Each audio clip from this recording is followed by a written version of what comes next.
Minister, I obviously would want to echo what has been said by many other speakers during this debate so far in welcoming this bill generally.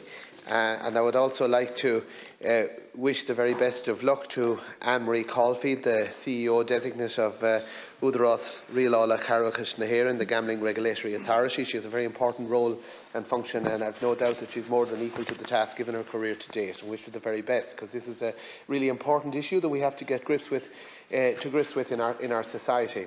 The purpose of the bill is, of course, to help address problem gambling, and above all to assign powers to the gambling regulator already appointed, and they will of course preside over the implementation of this legislation.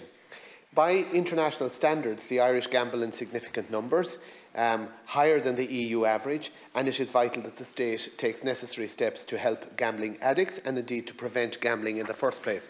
And just drawing on those figures that 1 in 30 of Irish adults are involved, are problem gamblers. And it was very interesting to look at the report from the ESRI on that. And even the very fact that back in 2019, it appeared to be, 10 times the number that was given in 2019. The ESRI really says that this is down to the survey method, and they're very confident when you look at the reported spend on gambling and what people were reporting in this sample of nearly 3,000 adults that they conducted, that they're very confident of the stability or of the accuracy of that estimate that 1 in 30 adults in Ireland. And that's a massive 130,000 people with problem gambling. And when you consider that they are reported to spend more than €1,000 per month on gambling, that is €1.5 billion being spent under the heading of problem gambling, about a quarter of the total spend. So this is a massive industry, and this is a massive problem within that industry. And I want to make it quite clear that in general terms, while I have questions to ask of you here today, Minister, that I have no problem, in fact I thoroughly support efforts to tackle gambling.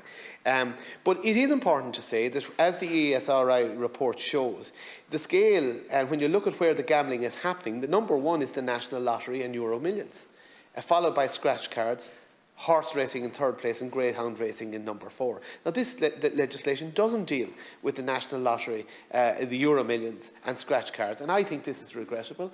It seems that this is to be regulated by the Department of Public Expenditure, NDP Delivery and Reform, but many will wonder whether in fact the main problem bullet is being dodged inappropriately here, and the main problem is not being grasped, and whether this legislation, or whether we should be proceeding first to tackle it. Because I can tell you, from watching TV, as most people, this saturation advertising of the National Lottery has to be addressed.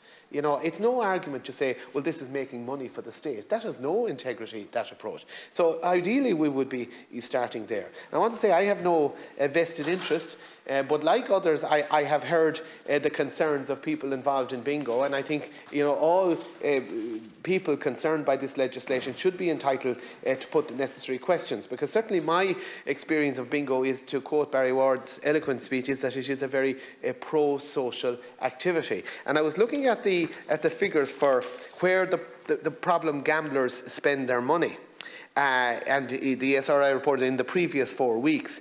It was a small enough percentage that were spending it on bingo. I think about 8.4% of those who were problem gamblers were spending it in the bingo. No, sorry, that figure should be, it's 26.7%. But that is behind, and way behind, lotteries at 73%, scratch cards at 65%, sports betting 59%, horse and dog betting 50%, slot machines 42%, and gambling between friends at 27%. So I suppose when in raising some of the concerns that have been raised to me from the bingo perspective, we all know, and Minister, what the concern is, that the limit on the amount that may be placed as a bet could actually hit a relatively positive social activity in which gambling of some kind does indeed take place. And I think that should be addressed.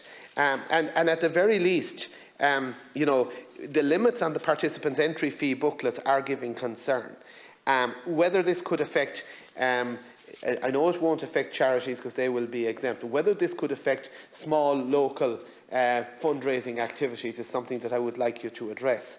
But in any event, is this not classically an area that you would leave to the gambling regulator to deal with? In other words, are we over-regulating through primary legislation at this point? And that's something that I would like you to address, particularly from the perspective of the concerns that have been expressed by bingo operators and indeed others who would be operating, as I said, small local fundraising activities, because it is in the end mainly a social amenity. I suppose the second issue I would like to raise is the question of gambling advertisement and the times. And I confess to having some sympathy with what my friend and colleague Mark has said here. The Labour Party as to whether it should be considered that it should be banned at all hours.